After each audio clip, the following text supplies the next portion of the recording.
Shalom saudara yang dikasihi Tuhan Yesus Kristus. Selamat pagi, salam sejahtera buat saudara semua dimanapun saudara berada. Damai dan sukacita oleh Roh Kudus melimpah senantiasa dalam hati dan kehidupan saudara semua. Sebelum kita mendengarkan renungan firman Tuhan, mari sama-sama kita siapkan hati dan berdoa. Selamat pagi ya Bapa, kami mengucap syukur kepadamu karena kasih-Mu kepada kami. Terima kasih Tuhan untuk anugerah-Mu, perlindungan-Mu kepada kami dari malam hingga pagi hari ini.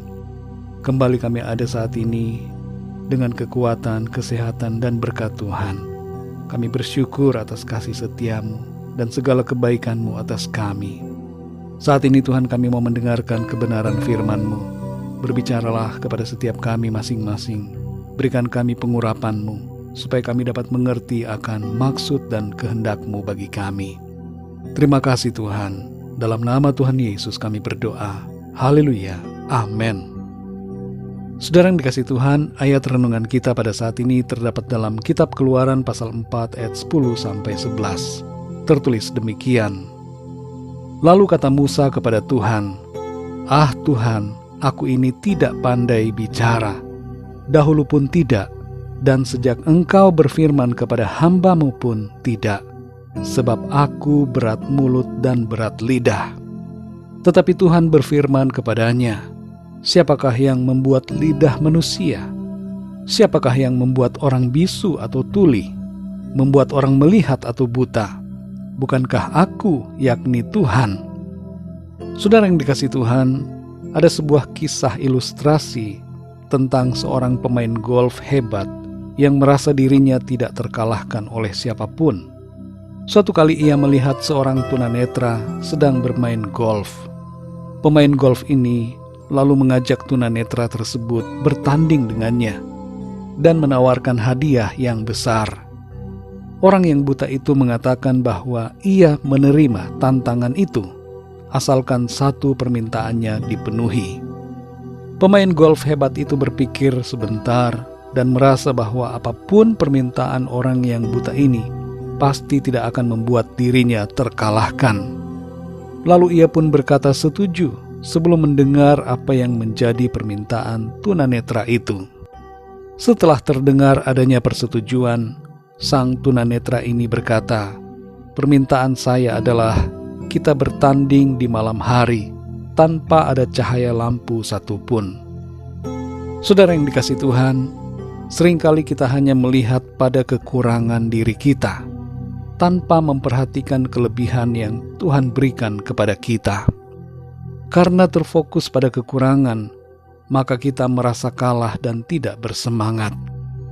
Dalam Keluaran 4 ayat 10-11 ini, kita membaca respon Musa terhadap panggilan Tuhan atas dirinya untuk memimpin bangsa Israel keluar dari perbudakan di Mesir. Menanggapi panggilan Tuhan yang besar dan mulia itu, Musa menyatakan alasan bahwa dirinya tidak pandai bicara. Ia katakan, "Sebab aku berat mulut dan berat lidah." Seringkali saudara, kita pun bersikap demikian terhadap suatu visi atau panggilan dari Tuhan.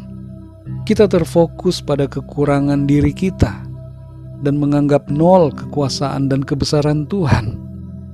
Kita menganggap diri kita tidak bisa, tidak mampu, sehingga akibatnya kita tidak melakukan apa-apa.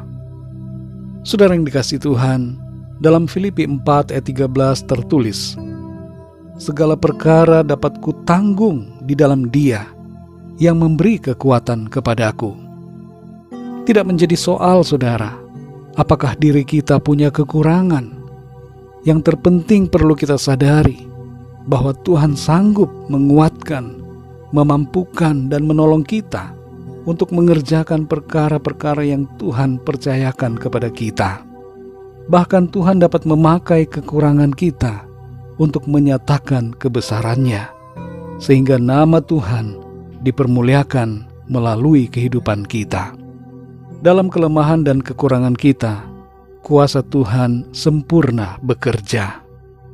Mari saudara yang dikasihi Tuhan, jangan terfokus pada kekurangan diri kita, tapi lihatlah pada kelebihan yang Tuhan berikan kepada kita, dan pandanglah pada kebesarannya. Berjalanlah dalam visi Tuhan, dan percayalah sepenuhnya bahwa Tuhan dapat memakai hidup kita bagi kemuliaan-Nya. Mari kita berdoa, saudara.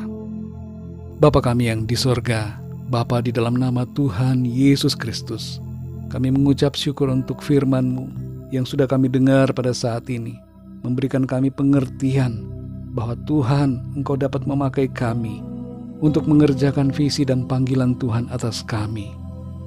Seringkali kami terlalu terfokus kepada kekurangan diri kami, dan kami menutup mata terhadap kelebihan yang Tuhan berikan kepada kami, serta meniadakan kekuasaan dan kebesaran-Mu dalam hidup kami.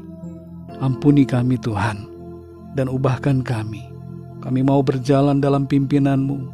Kami mau mengerjakan visi yang Tuhan percayakan dalam hidup kami. Kami percaya dalam kelemahan dan kekurangan kami, kuasa-Mu sempurna bekerja. Tuhan dapat memakai hidup kami untuk membawa kemuliaan bagi nama Tuhan di bumi ini. Terima kasih ya Tuhan. Kami mengucap syukur untuk kekuatan dari firman-Mu. Di sepanjang hari ini, kami mohon pimpinan-Mu dalam segala aktivitas kami. Berkati kami Tuhan, dan lindungi kami. Buatlah kami berhasil, dan biarlah nama-Mu ya Tuhan senantiasa kami permuliakan dalam segala kegiatan kami di sepanjang hari ini. Kami berdoa untuk setiap dari kami yang sedang mengalami masalah dan pergumulan hidup. Berikanlah kekuatan-Mu, pertolongan-Mu ya Tuhan. Sembuhkan yang sakit, kuatkan yang lemah, berikan semangat baru kepada yang berputus asa, dan nyatakanlah mujizat-Mu ya Tuhan bagi setiap kami yang sedang mengalami pergumulan dan persoalan dalam kehidupan kami. Kami percaya kuasa-Mu sempurna, dan Engkau membawa kami kepada kemenangan. Terima kasih Tuhan. Berkat dan damai sejahtera serta kasih karunia Tuhan kami terima dengan berlimpah. Terpujilah nama-Mu ya Bapa. Hanya di dalam nama-Mu yang kudus, nama Tuhan Yesus Kristus, kami berdoa dan mengucap syukur. Haleluya, amin. Puji Tuhan, saudara yang dikasihi Tuhan, saya percaya firman Tuhan menjadi berkat dan kekuatan buat saudara semua. Dan Roh Kudus akan menolong saudara untuk lebih lagi memahami kebenaran firman Tuhan. Tuhan Yesus memberkati saudara semua. Selamat beraktivitas dan sampai jumpa dalam renungan yang berikutnya. Haleluya.